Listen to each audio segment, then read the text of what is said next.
મારું નામ રાજેન્દ્રસિંહ અલુભા જાડેજા છે. એટલે મારા એક દીકરાના મિત્ર ડૉક્ટર છે. એમને તના સાહેબનો અનુભવ આપ્યો. એટલે મને આમ છાતીમાં દુખે, વાહામાં પાછળ દુખે, માથું પકડી લે અને પરસેવો રેબ થતો હતો. એટલે મારો બાબો કે મને કે પપ્પા તમે ચાલો દવાખાને. એટલે મેં ઘડીક રાહ જો. મને કીધું કદાચ આપણને ગેસ બેસ હોઈ શકે, પણ કે ના કાંઈ રાહ જોવી નથી. હું 23 તારીખે સાંજના મારા ખ્યાલથી લગભગ 4 થી 5 વાગ્યાની આસપાસ દાખલ થયેલો. અને તાત્કાલિક મારી બધી સારવાર ચાલુ કરેલી. એમાં અમને બહુ સ્ટાફ તરફથી રિસ્પોન્સ સારો મળેલ છે, ડૉક્ટરનો પણ રિસ્પોન્સ સારો મળેલ છે.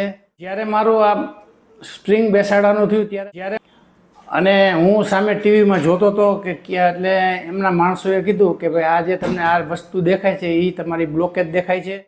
એટલે એ હળવે નળી અંદર જતી ગઈ અને અંદરથી સાફ કરતા ગયા.